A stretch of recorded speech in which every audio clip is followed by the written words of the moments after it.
आज असं कसं झालं म्हणायचं? देव कुठं बी दिसना. माझा जीव आता खालीवर व्हायला लागलाय.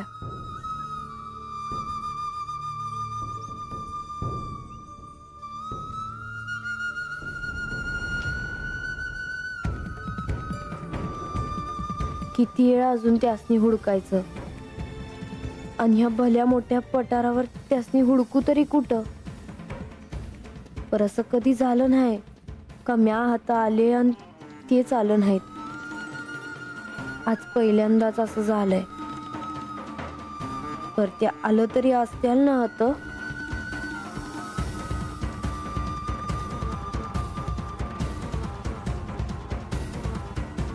आता हे काय म्हणायचं? रातच्याला ह्यो असा कसला बरकास म्हणायचा?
तुम्हासनी भेटायची माझी इच्छा आहे.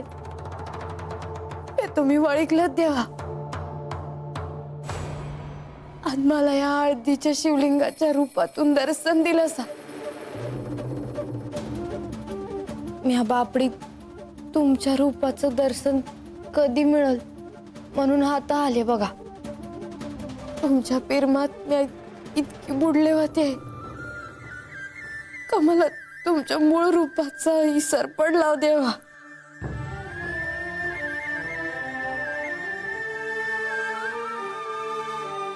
माझा देव माझाच आहे, तो दुसऱ्या कोणाचा भी नाही.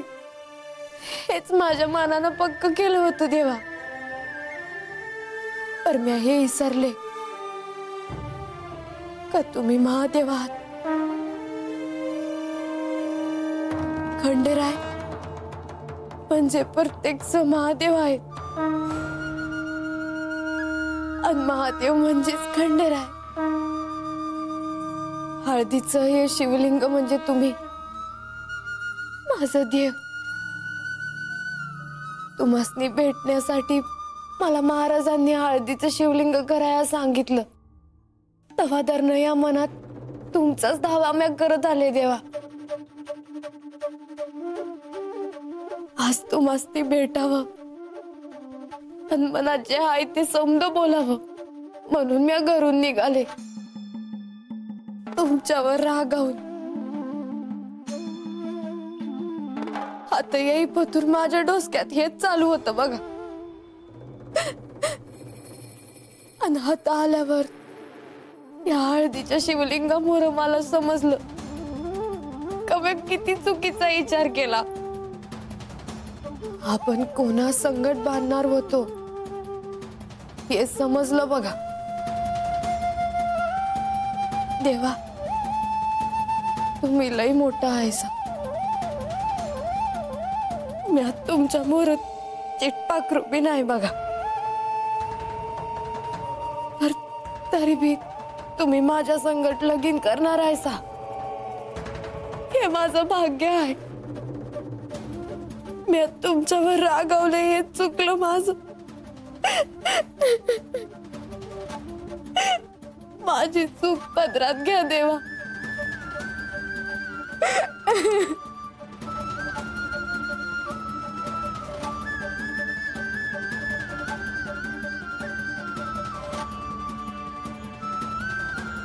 आज आकाशामध्ये मल्हार नक्षत्र दिसलं म्हणून मी तुम्हासनी भेटाया या कडावा घालून आले बघा.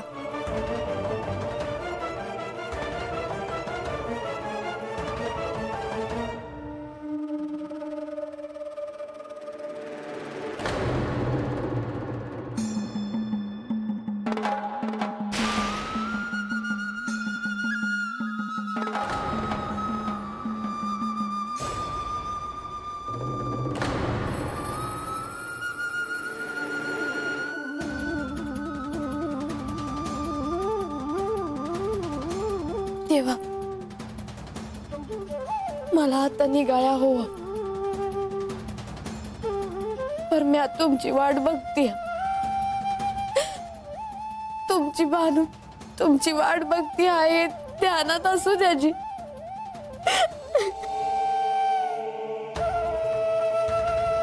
येते मी.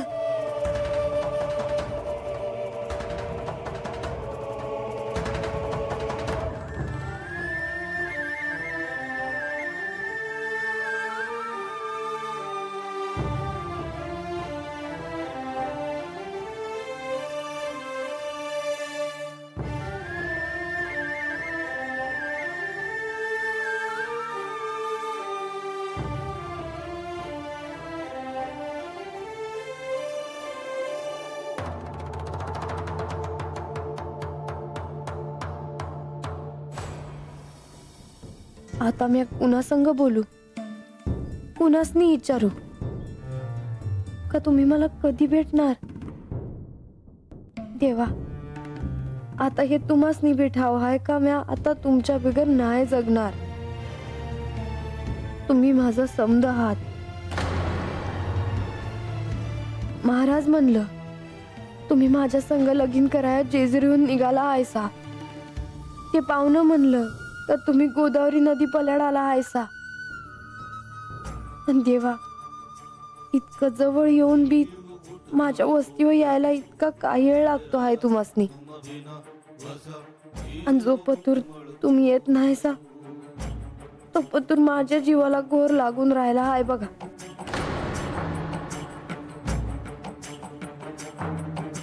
दारात कुठं बी झालं तरी मन सांगतं का तुम्ही आला आहेसा. पर दारात अंगणात जवळपास बी कुणी नसताया. तुमचा विचार केल्या बिगर माझा श्वास बी म्या घेत नाही देवा. आणि तुम्ही मलाच का असा त्रास द्यायला. मला भेटाया ह्यो उशीर कशा पायी म्हणायचा.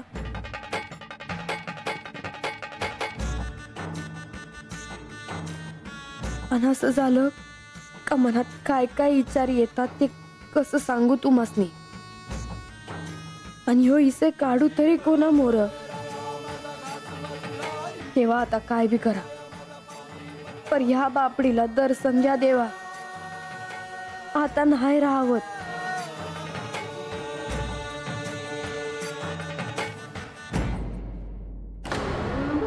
सगळे ग्रह माझ्यासाठी शुभयोगात आहेत, तरी मला हवं तसं अजून घडत नाही.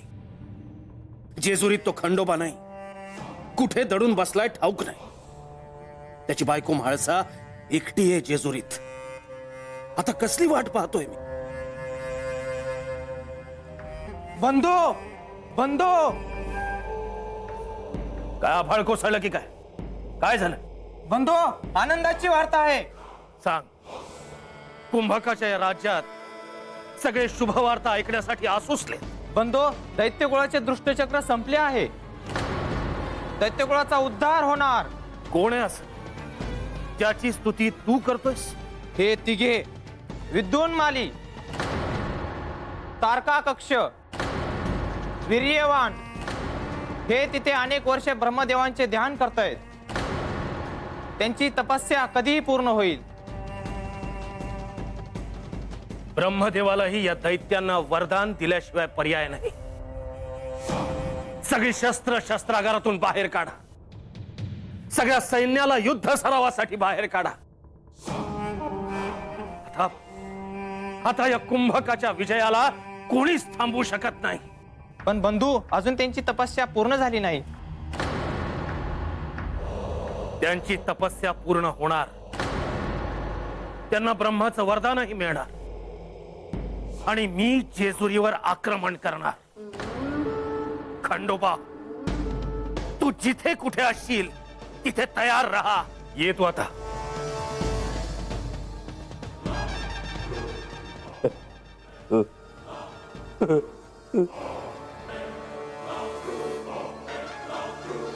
आणि तुला ज्या विष्णूने अर्थात हेगडी प्रधानांनी वेड बनवलं त्यालाही आता जाग राहावं लागेल।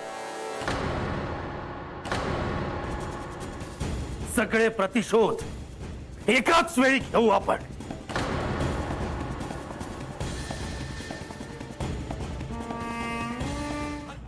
डोंगर पीर सागर असा कसा एवढा चढला, सात जन्माचं सपान धावून दोन घडीतच ढासळला। कसा सावरू खंडेराया माझा घास मल्हारी, खंडेराया माझा पाणी मल्हारी, खंडेराया।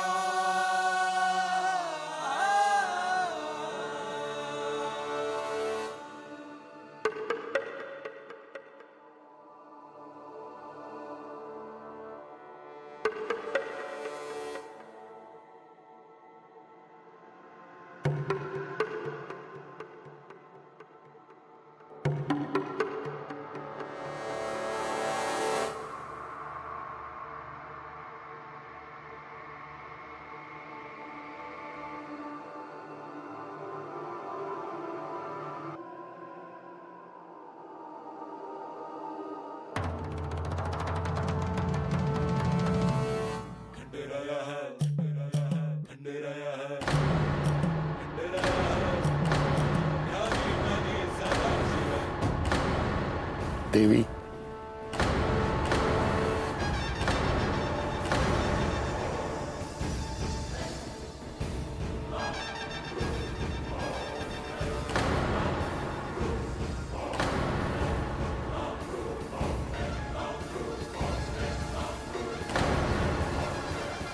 देवी, हे कोण आहेत आणि अशा रात्री इथे हे काय करतायत? या आधी मी यांना कधी पाहिलं नाही।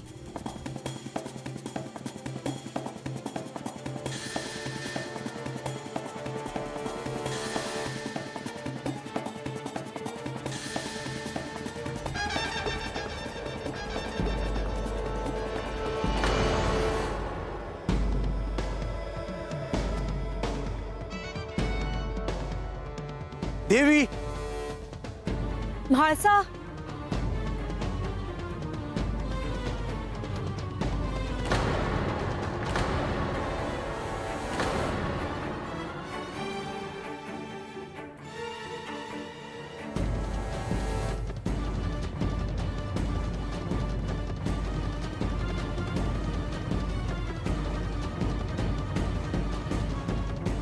म्हाळसा, अहो तुम्ही रात्री अशा एकट्या कुठे आलात?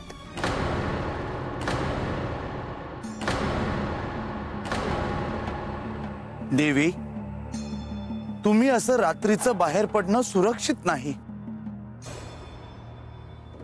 मला कळेल का तुम्ही अशा एकट्या बाहेर का पडलात ते? मला आकाशात असं नक्षत्र दिसलं की त्या दिशेने मी चालत बाहेर पडले। यांच्या कपाळावरच्या भंडार आणि गंधाच्या आकाराचे ते नक्षत्र होते।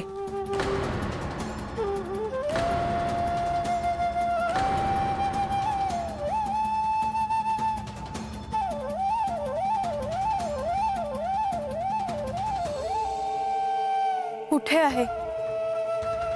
आता ते दिसेनासे झाले आहे। मला वाटलं की ते त्याच दिशेला कुठे असतील आणि त्या नक्षत्राचा अर्थही मला आता कळला आहे। काय? यांच्या आणि बानूच्या भेटीची ती खूण आहे।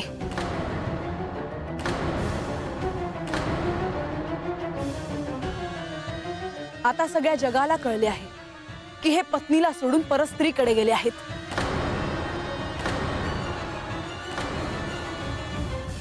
हे बानूशी लग्न करायलाच गेले आहेत। मी तुम्हाला निक्षून सांगते की मी तिला या गडावर कधीही येऊ देणार नाही.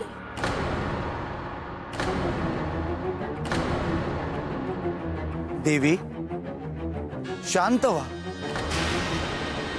रात्रीचा दुसरा प्रहर आहे. आपण परत गडावर चला, विश्रांती घ्या. कसली विश्रांती? माझं मन इथे शांत नाहीये. डोळ्याला डोळा लागत नाही. म्हाळसा बंधू, मला तुमचे सहाय्य हवे आहे. देवी आम्ही आपल्या सोबतच आहोत. बंधू, मी यांचं आणि बानूचं लग्न होऊ देणार नाही. मी त्याआधीच यांना गडावर घेऊन येईन.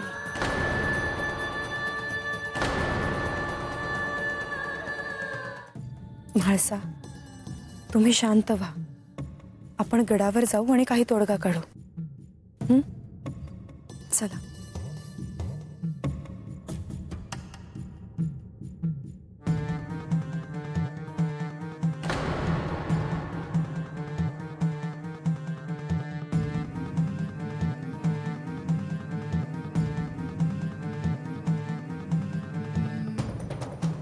हे विष्णुदेव, आमचा नमस्कार स्वीकार करावा.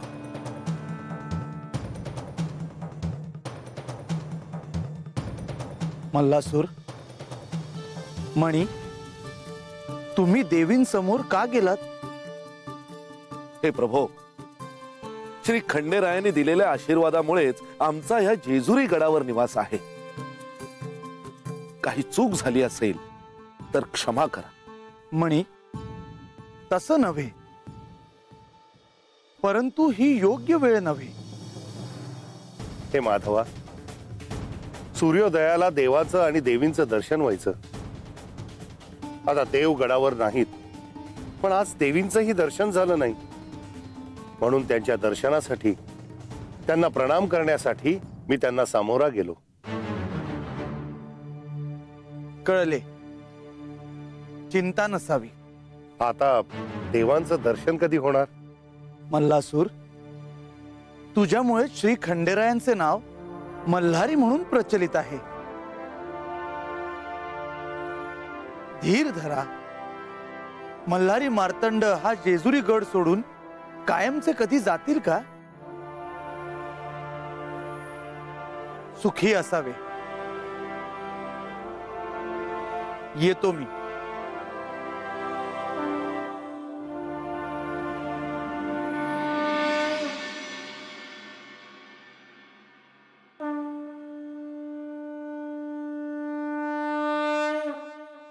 बानुबाई,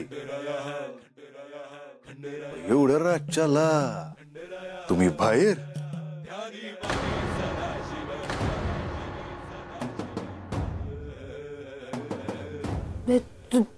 तुला काय करायचं आहे? नाही, तसं नव. एवढी रात आहे. अहो, मला नाही तर नाही, पण तुम्ही या आजाला तरी सांगून गेला असं. राजाला बी ठाव नसल तुम्ही एवढ्या रातच्याला कुठं गेला होतात ते. माझं म्या बघून घे.